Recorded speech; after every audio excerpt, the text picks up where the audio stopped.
de esta parte de pared abdominal y hernias y vamos a continuar.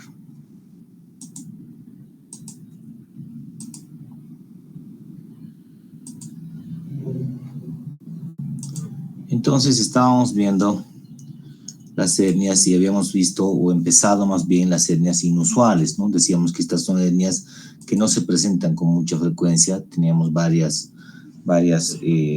tipos de hernias, si ustedes recuerdan, dentro de ellas las hernias obturatrices que decíamos que salen por el agujero obturador, las hernias de Spiegel también eran otra de esas hernias, ¿no? Estamos viendo una tomografía para recordar un poco, recapitular lo que vimos ayer. A veces estas hernias ameritan estudios imagenológicos importantes como una tomografía, ¿no? Aquí podemos ver además del contenido, ver el tamaño del saco de la hernia, medir el anillo herniario, etcétera, ¿no?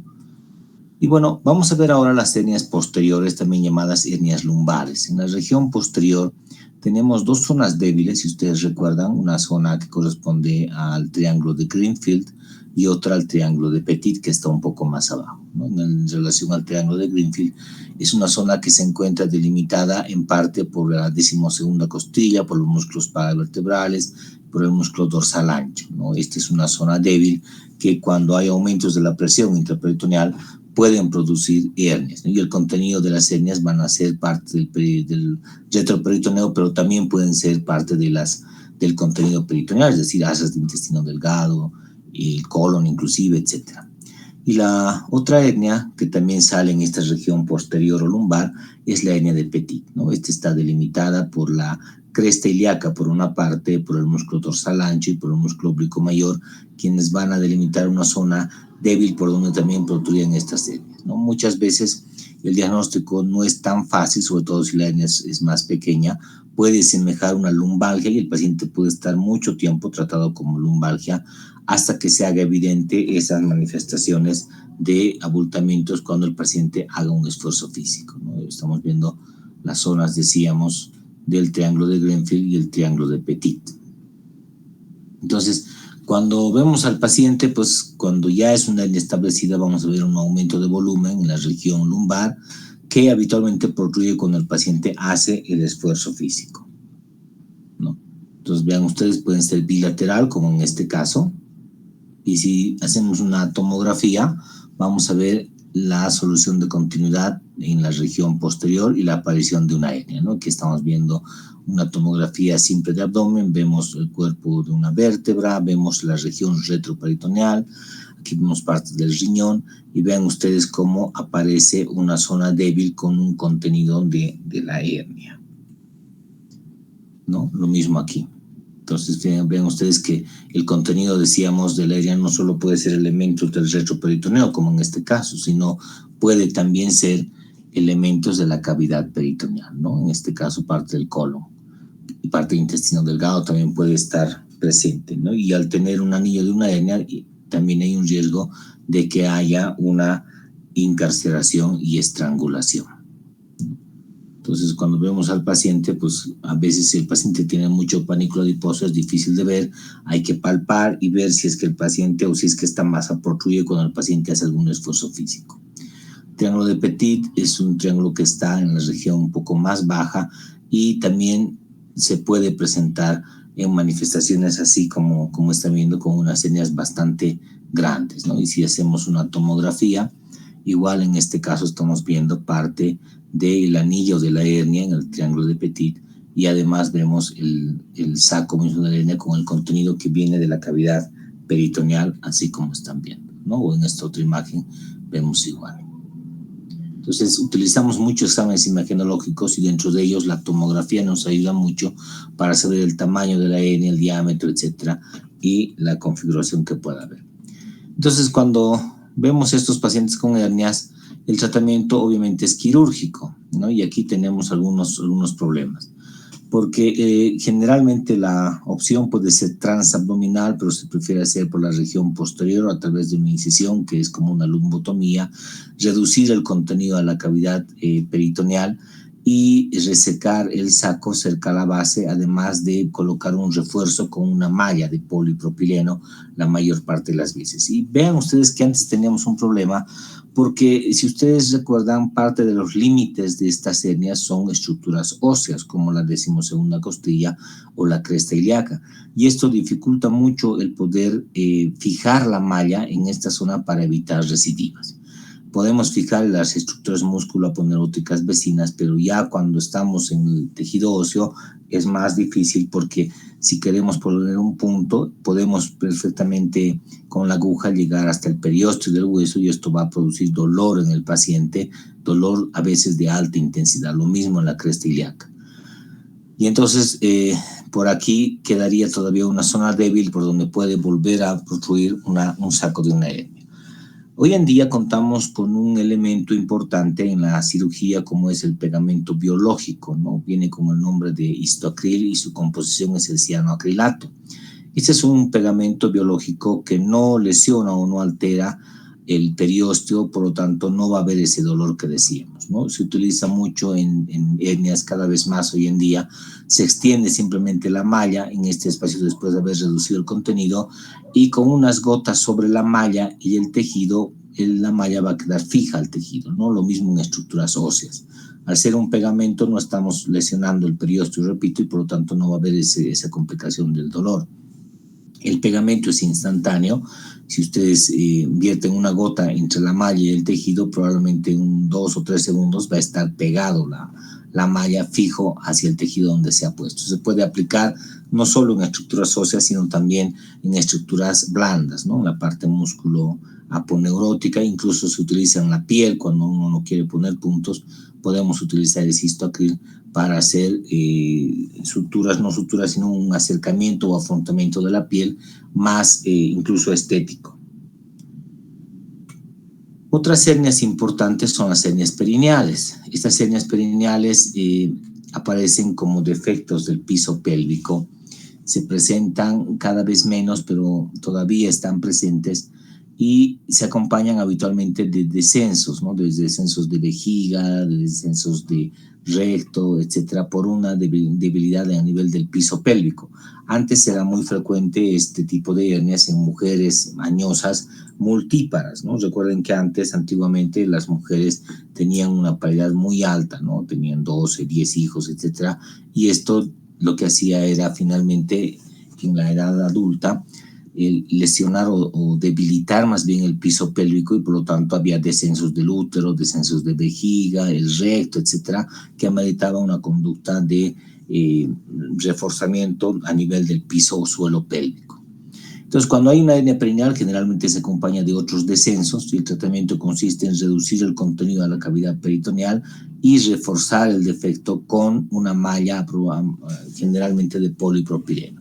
Pero aquí vean ustedes que no solamente consiste en el tratamiento de la hernia como tal, hay que investigar si no hay descensos de otras estructuras, y también se debe intentar respaldar o reponer y restaurar la función del suelo pélvico a una forma normal o natural. Lo mismo estamos viendo aquí. Igual puede haber una hernia perineal encarcerada, también se puede estrangular, a veces es causa de obstrucción intestinal inclusive, ¿no? Y cuando vemos nosotros eso, vamos a ver generalmente cuando hagamos un buen examen físico, ¿no? Las anteriores clases yo les decía que a veces cuando se dice al interno o al residente que explore el abdomen, colocan la sabanilla a la altura de la sínfisis del pubis, ¿no? Impidiendo por lo tanto ver otras causas de obstrucción intestinal como son las hernias, por ejemplo. Entonces hay que explorar al paciente completo, y ahí seguramente vamos a descubrir ese tipo de hernias que no son frecuentes, pero que pueden estar presentes también en los pacientes. Y bueno, otras son las hernias con pérdida de derecho a domicilio, ¿no? Hernias con pérdida de derecho a domicilio se refiere cuando el anillo de la hernia es tan grande que el contenido ha salido al saco de la hernia, ¿no? Y aquí ocurre un aspecto fenómeno importante. Vamos a ver en esta imagen. Si nosotros tenemos la cavidad peritoneal, vamos a hacer de cuenta que esta es la cavidad y este es el plano aponeurótico, y dentro de la cavidad vamos a tener asas de intestino delgado, etcétera, el epiplón mayor, intestino grueso, etcétera. Normalmente todo esto está dentro de la cavidad peritoneal. Aquí estaría el retroperitoneo. Mientras no haya una hernia, pues no pasa absolutamente nada. El problema pasa cuando hay una hernia, cuando hay una hernia, aparece un saco. Y vean ustedes que cada vez que el paciente haga un esfuerzo físico, este anillo de la hernia va a ir creciendo. Entonces, cada vez va a ser más grande este anillo, si es que el paciente no se opera. Entonces, va a tener en diámetro hasta 20 centímetros incluso puede tener. Y cuando eso ocurre, el saco es tan grande que el contenido de la cavidad peritoneal, el contenido de las asas de intestino, epiploma mayor, etcétera, que mencionábamos, todo ese contenido ahora va a aparecer formando parte del saco de la hernia. Asas de intestino delgado, incluso el epiploma mayor, etcétera, puede salirse hacia la cavidad peritoneal. Y cuando eso ocurre y la cavidad peritoneal queda vacía, vean ustedes que hay una hipotrofia de esa cavidad, hay una disminución de la cavidad peritoneal, porque ya no tiene contenido, el contenido ahora está en el saco de la hernia. Entonces, cuando esto ocurre, y si nosotros queremos reoperar o queremos operar al paciente, ya no es posible que nuestras asas de intestino o el epiploma mayor retornen a la cavidad peritoneal, ¿no? Por eso se llama hernias con pérdida de derecho a domicilio o a dominio. Ha salido el contenido al saco de la hernia y ya no es posible retornar. Entonces, para esto, para que podamos nosotros cerrar sin aumentar la presión intraabdominal o que pueda el contenido retornar a la cavidad, hay varias técnicas que se pueden utilizar. Dentro de ellas tenemos el neumoperitoneo preoperatorio progresivo, que consiste en colocar un catéter en la cavidad peritoneal, catéter con guía ecográfica o tomográfica, y a través de este catéter vamos a instilar aire todo el tiempo, ¿no? Todos los días, en un promedio de entre 500 y 1500 cc de aire todos los días. Esto generalmente se hace, la cirugía se hace después del día 20 a 30 de instaurar aire en la cavidad peritoneal. Con este aire que vamos a ir acumulando, lo que pretendemos es distender el abdomen, y cuando eso ocurre, crece o aumenta el volumen de nuestra cavidad peritoneal. Ya después de haber hecho eso, podemos reintroducir el contenido a la cavidad y cerrar esto sin mucho riesgo de aumentar la presión intraabdominal, que puede ser grave. Entonces, en promedio, entre 20 a 30 días utilizamos esta técnica para aumentar la cavidad y que pueda retornar el contenido a la misma, ¿no? Esa es la técnica del neumoperitoneo preoperatorio progresivo. Es una técnica muy antigua. Desde el doctor Goñi Moreno se empezó con esta técnica y da muy buenos resultados. Otra opción que tenemos es la administración de toxina botulínica, ¿no? Entonces vamos a colocar toxina botulínica en la pared abdominal, en los músculos laterales y en los rectos anteriores. Ustedes saben que la toxina botulínica lo que va a hacer es producir una parálisis refractaria, una parálisis química, si quieren, de estos músculos, y al estar paralizados el tono va a disminuir, y al disminuir el tono pues aumenta también la capacidad de la cavidad peritoneal, ¿no? Entonces ahí podemos reintroducir el contenido dentro de la cavidad peritoneal propiamente dicha.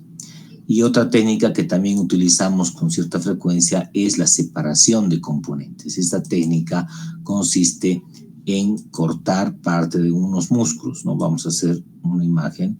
Imagínense, estos son los rectos anteriores del abdomen, y lateral a los rectos, si ustedes recuerdan, hay tres músculos: el oblicuo externo, el oblicuo interno y el músculo transverso. Y de estos músculos salen unas aponeurosis del oblicuo externo. Acuérdense, forma parte de la vaina anterior de los rectos junto con la del otro. Vamos a hacer de cuenta que estamos por debajo del ombligo, por debajo del arco semilunar de Douglas, y aquí hemos dicho que todas las aponeurosis pasan por delante de los músculos rectos. Entonces, cuando hacemos la técnica de separación de componentes, se debe cortar esta aponeurosis del oblicuo externo por fuera o por el borde externo del recto anterior del abdomen. Se hace un corte. Entonces, cuando hacemos un corte a este nivel, van a ver ustedes que esta parte se retrae. Entonces, esta parte va a retraerse más o menos 5 centímetros. Entonces, después que se ha hecho eso, vamos a tener probablemente una imagen así. Esta parte va a estar retraída. Y esta parte de la aponeurositis va a avanzar más o menos 5 centímetros, ¿no? Si nosotros midiéramos la separación, esto acuérdense, estaba unido, se ha hecho un corte, va a ser en promedio 5 centímetros. Si tomamos en cuenta que hacemos lo mismo del otro lado, podemos tener hasta 10 centímetros para cerrar defectos sin que haya mucho aumento de la presión intraperitoneal, ¿no? Y lo que podemos hacer además, adicional a todo esto, es hacer técnicas combinadas que son quizás la mejor opción. Dentro de estas utilizamos la toxina botulínica, que se debe colocar un mes antes de la cirugía, 20 días antes o 25 días antes colocamos un catéter y hacemos el neumoperitoneo preoperatorio progresivo. Como hay una hipotonía muscular por esa parálisis química, entonces más fácilmente el aire va a distender la cavidad peritoneal y vamos a tener mejores resultados hacia el día 25. Y en la cirugía además podemos hacer separación de componentes si es que vemos que no ha alcanzado todavía esa separación de llegar a lo que nosotros queremos. Entonces, esta es una hernia.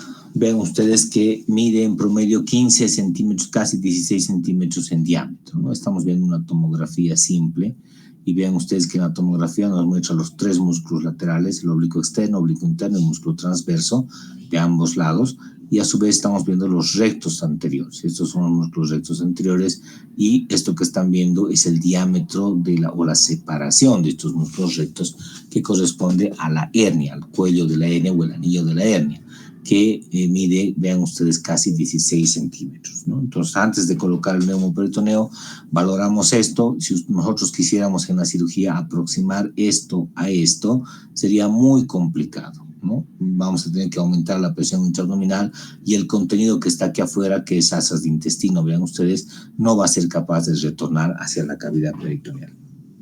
Entonces colocamos un catéter, hay que tener cuidado en la colocación de un catéter, se debe hacer en una zona donde no haya adherencias del intestino a la pared anterior, como en este caso.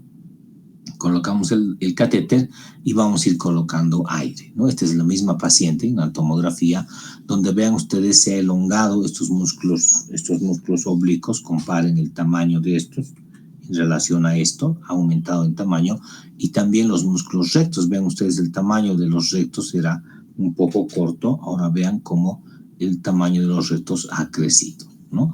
Y además, vean ustedes que ha crecido la cavidad peritoneal, ahora sí el contenido está dentro de la cavidad, esto que están viendo es el saco de la hernia, y lo que tenemos que aproximar a la cirugía es esta parte del recto con esta otra parte, ¿no? Entonces sí se puede aproximar sin mucho riesgo de aumentar la presión intraabdominal cuando vayamos a la parte quirúrgica. Esto es parte de la toxina botulínica que decíamos. De esta toxina botulínica se pone en partes equidistantes o iguales y sobre todo en los músculos laterales del abdomen. Esto se pone un mes antes. Se utiliza la misma toxina botulínica del tipo A que utiliza algunos esteticistas o los cirujanos plásticos para el tema de las arrugas en la cara. Y una vez que se infiltra, se espera un mes y al mes recién se puede operar al paciente, ¿no? El efecto de la toxina botulínica va a durar todavía hasta 6 meses inclusive, y en ese tiempo va a volver a su tono normal estos músculos laterales. Sin embargo, para ese tiempo ya habrá cicatrizado la pared y el contenido ya estará dentro de la cavidad peritoneal otra vez, ¿no? Entonces se utiliza mucho eso. Y esto es para que vean ustedes la técnica de separación de componentes, donde estamos viendo el músculo recto anterior del abdomen, los 3 músculos laterales. Decíamos que hay que separar o disecar primero el tejido celular subcutáneo, separarla del plano aponeurótico y muscular, y después hacemos corte en la aponeurosis del músculo oblicuo externo. Al hacer este corte y al querer aproximar con la del otro lado, ven ustedes que vamos a crecer y vamos a aumentar más o menos 5 a 8 centímetros de distancia, ¿no? Entonces eso también ayuda para el cierre primario cuando se va a hacer la cirugía, ¿no? Y otra cosa importante es, después que hemos hecho eso, tallar un espacio por debajo del oblicuo externo y por encima del oblicuo interno, como un bolsón si quieren, para que la malla que vayamos a dejar ingrese a esta parte y la malla quede entre estos dos músculos finalmente. Y esta parte externa, para que no quede suelta esta parte de la aponeurostis del oblicuo externo, se sutura a la malla. Entonces la malla vendría aquí, así como están viendo, fijaríamos aquí y a su vez esto fijaríamos a la malla, ¿no? Entonces esto va a devolver la anatomía normal a esta región. Ya bueno, esa separación de componentes se hace por el borde externo del recto anterior del abdomen, cortando, acuérdense, la aponeurostis del músculo oblicuo externo desde la cresta ilíaca hasta el reborde costal, ¿no? En un sentido vertical. Y una vez que hemos hecho eso, podemos cerrar 4 a 5 centímetros de un lado, lo mismo del otro, cerrando anillos de hasta 1 centímetro, ¿no? Que no siempre son fáciles de cerrar. Bueno, aquí se está viendo parte de la cirugía. Vean ustedes que es muy difícil poder aproximar. Entonces hay que separar el tejido celular subcutáneo del plano músculo aponeurótico. Y una vez que se ha separado, este es el músculo recto anterior del abdomen. Esto que están tocando es la aponeurosis del oblicuo externo. Vean ustedes que el corte es longitudinal, paralela a los músculos rectos anteriores. Generalmente no es muy vascularizado y con una tijera puede perfectamente cortarse sin riesgo de que haya un sangrado importante.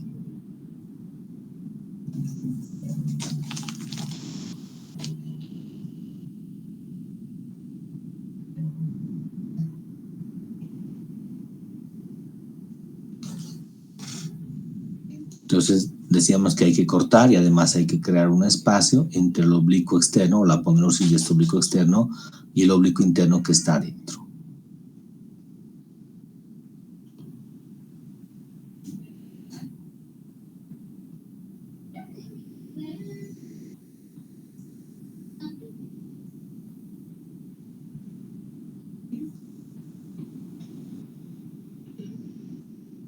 Entonces esto es vertical desde el reborde costal hasta la cresta ilíaca.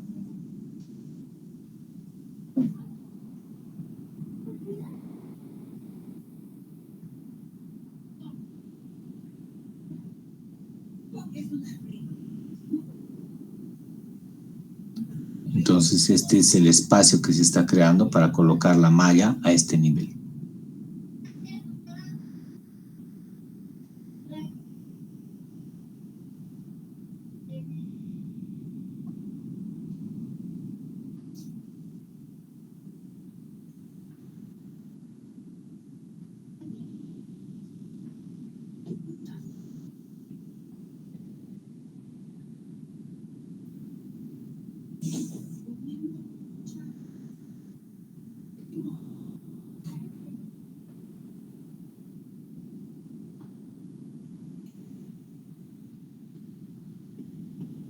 Entonces esto se hace en ambos lados, por el borde externo del recto anterior del abdomen.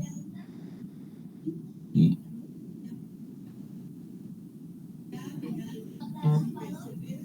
a ese nivel vamos a poder cortar, ¿no? Vamos a adelantar un poco por el tema del tiempo. Entonces igual hay que crear un espacio entre el oblicuo externo y el músculo oblicuo interno. Ya después que se ha hecho eso, vean ustedes, todo esto es el espacio que queda abierto, ¿no? Si todavía no es posible cerrar, se puede cortar la aponeurosis del transverso también en la región posterior, ¿no? Al liberar eso del recto, vamos a también lograr avanzar hasta 2 a 4 centímetros más. Entonces, después que se ha hecho eso, igual se está liberando aquí parte de la región posterior para que el músculo recto pueda avanzar. Y en realidad para que la aponeurosis anterior pueda avanzar. ¿No? Entonces vean ustedes que ahora sí se puede cerrar parcialmente los bordes de la herida, ¿no? Entonces, estos son los flaps que se ha cortado del oblicuo externo y estos se van a aproximar con puntos hacia la malla.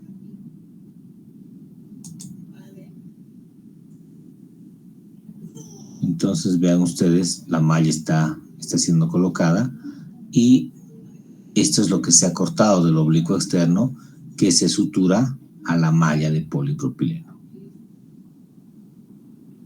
¿no? El otro borde estará seguramente a este nivel.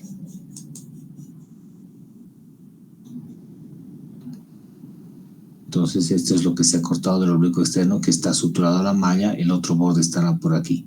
Y bueno, después de haber hecho eso, más o menos queda así en estos pacientes. Muy rápidamente vamos a ver el tema de las complicaciones. Vean ustedes que este es un cuadro que muestra las complicaciones y la comparación en relación a la cirugía laparoscópica de una hernia inguinal versus la reparación abierta. Este es un estudio muy antiguo, del 2004, cuando se estaba empezando con la técnica de la reparación laparoscópica de la hernia inguinal. Y en este estudio se han utilizado un número similar de pacientes, tanto para la reparación abierta, vean ustedes, 994, y para la reparación laparoscópica, 989. Y se han comparado las complicaciones intraoperatorias, complicaciones postoperatorias, como la retención urinaria, la infección urinaria, la orquitis, las neuralgias o dolor, las complicaciones incluso mortales, las complicaciones a largo plazo, como los seromas, la orquitis, la infección, etcétera. Y en las complicaciones intraoperatorias, por ejemplo, aparentemente era mayor las complicaciones cuando se usaba la vía laparoscópica. En las posoperatorias, en general, también eran más complicadas las que se operaban por vía laparoscópica. E incluso las complicaciones a largo plazo todavía seguían siendo mayor cuando la reparación era por vía laparoscópica, ¿no? La recidiva, que es otro punto importante en la reparación de una hernia, vean ustedes que es más frecuente cuando se opera por vía laparoscópica. Sin embargo, esto ha cambiado. Hoy en día ya no vemos de esta misma forma. De hecho, cada vez se opera más por vía laparoscópica y se ha invertido un poco los papeles. Ahora hay menos recidiva cuando se opera por vía laparoscópica, porque la malla, acuérdense, mientras más cerca la cavidad peritoneal se deje, menos riesgo de recidiva hay, por una parte. Y por otra, la malla que colocamos es más grande y se puede ver exactamente lo que se está protegiendo, el orificio inguinal interno, la pared posterior y el orificio crural inclusive. Entonces, hoy en día se pretende utilizar la técnica laparoscópica para la reparación de cualquier tipo de hernia inguinal, siempre y cuando no haya contraindicaciones absolutas, ¿no? Como cualquier cirugía laparoscópica. Otras complicaciones son, o dentro de las complicaciones están las infecciones, ¿no? Cuando hay una infección hay que tener mucho cuidado porque acuérdense, hay una malla dentro y en lo posible se debe intentar primero tratar el proceso séptico haciendo curaciones, pero si vemos que no mejora, pues habrá que explantar la malla, ¿no? Uno se da cuenta cuando en el postoperatorio aparece inflamación a nivel de la herida quirúrgica. Cuando uno hace una apertura de un punto 2, vamos a encontrar la salida a veces de seroma y a veces de exudado purulento. Entonces aquí es importante hacer curaciones y todos los días y administrar buenos antibióticos. Si no mejora, vamos a tener este tejido así necrótico debajo de la malla y en este caso se debe explantar la malla. Lo que pasa es que las bacterias o los microorganismos se van a quedar dentro de la malla misma y de la malla pues van a salir hacia el tejido, ¿no? Y los antibióticos, saben ustedes, llegan a los tejidos pero no llegan a la malla, ¿no? Y entonces eso produce que en el paciente haya complicaciones. Si no quitamos la malla, perpetuamos la infección y el paciente puede llegar a tener hasta sepsis inclusive de ese origen. Otras complicaciones importantes son las lesiones nerviosas y el síndrome de dolor crónico. A nivel de la región inguinal hay varios nervios que discurren, ¿no? Dentro de ellos está el nervio cutáneo femoral lateral, está los ramos femorales del nervio genitofemoral, está el ramo escrotal del nervio ilioinguinal, el nervio genitofemoral inclusive. Entonces hay que tener cuidado en la apertura del conducto inguinal para no lesionar estos nervios Y cuando hacemos la vía laparoscópica hay que tener cuidado de no colocar tacers, sobre todo en la parte baja, ligamento inguinal que habíamos dicho, porque por ahí protruyen generalmente estos nervios. Estos nervios son productos de 3 troncos que salen a la altura de la espina ilíaca anterosuperior. Entonces, cuando uno lesiona o secciona un nervio, produce dolor. Cuando la malla queda atrapada, el nervio produce dolor. Cuando uno coloca un tacers para fijar la malla y lo hace hacia el nervio, también va a despertar dolor en el paciente. Este tipo de dolor se maneja con NAINES en una primera instancia, después con corticoides de depósito cerca de la espina ilíaca anterosuperior, y si no mejora con nada, pues habrá que entrar y denervar al paciente. Denervar significa cortar el tronco del nervio principal, y eso va a producir anestesia en el paciente, pero va a mejorar el dolor en realidad en este tipo de pacientes. La orquitis isquémica y la atrofia testicular es otra complicación de una cirugía. Esto puede ser tanto por vía laparoscópica o por vía abierta. Uno a veces se empecina en retirar toda la grasa que está paralela al conducto deferente, sobre todo, y al hacer eso puede lesionar la arteria espermática, y aunque se dice que el conducto deferente puede irrigar, es cierto que la arteria espermática se necesita para la irrigación general del testículo. Entonces, si uno desvasculariza mucho el cordón espermático, vamos a tener al día siguiente en el paciente una orquitis isquémica. Vamos a ver el testículo del paciente aumentado en tamaño. El tratamiento de la orquitis es con antibióticos, con hielo local, etcétera, y con eso generalmente mejora. Pero en un tiempo, unos meses después de la cirugía, va a haber una atrofia testicular, va a desaparecer el testículo en el paciente por esa isquemia, y esto puede ser una complicación grave en un paciente joven. Acuérdense que las hernias no solo aparecen en gente mayor, sino también en gente joven.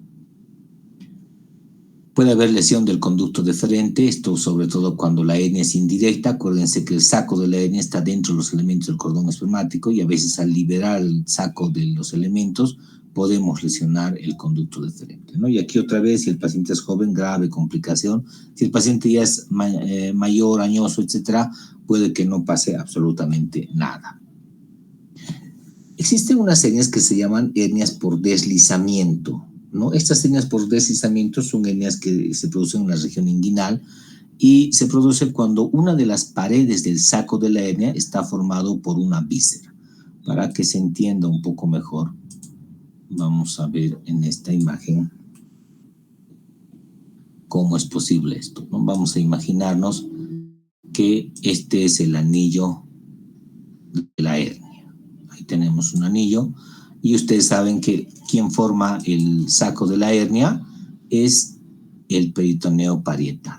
Pero si ustedes recuerdan la anatomía de esta región, aquí vamos a encontrar la vejiga que está pegada al peritoneo parietal, este peritoneo. Entonces, cuando hay un orificio, va a ingresar este peritoneo para formar el saco de la hernia, ¿verdad? Pero en el arrastre, vean ustedes, en el arrastre, acuérdense que hay una presión positiva, entonces también puede ingresar la vejiga. Puede ingresar la vejiga no como contenido de la hernia, sino como parte del saco de la hernia, ¿no? Entonces, cuando eso ocurre, se llama hernia por deslizamiento. Son 2 órganos los que generalmente ocurren esto, en las hernias por deslizamiento: la vejiga y el colon. Y cuando ocurre esto, si nosotros liberamos el saco y lo vamos a resecar, vamos a cortar, imagínense a este nivel, si cortamos, estaríamos cortando la vejiga, ¿no? Entonces eso es importante a tomar en cuenta. Podemos lesionar si es que no tomamos la previsión antes de asegurarnos de que el saco no esté siendo formado por una víscera. Bueno, la otra son las hernias recidivadas, que esto es lo que nadie quiere tener. Cuando recidiva una hernia, el problema es cómo hacemos la reparación, ¿no? Y aquí hay un concepto básico. Si la cirugía fue abierta y hay una recidiva, la siguiente cirugía para esta recidiva debe ser por vía laparoscópica. Y si la primera cirugía era laparoscópica y ha recidivado, la siguiente cirugía debe ser por vía abierta. Aquí lo importante es saber dónde dejar la malla, ¿no? No podemos dejar en el mismo sitio donde se dejó la primera vez y la que hubo recidiva, se debe dejar en otro espacio. Por eso, si la recidiva es por la cirugía abierta, en la cirugía abierta dejamos la malla en el conducto inguinal. Entonces, si hay una recidiva, nos vamos más adentro al espacio preperitoneal y ahí dejamos la malla, ¿no? Y lo mismo si es que ocurre la recidiva de una cirugía laparoscópica. Bueno, hasta aquí entonces habríamos visto el capítulo de hernias. Yo quiero agradecerles mucho su paciencia y el tiempo que han dedicado a esta parte del aprendizaje de teoría en estos días que han estado conmigo, y espero que en algo les haya servido este recuerdo y este avance del tema de hernias, que es muy importante que sepan ustedes.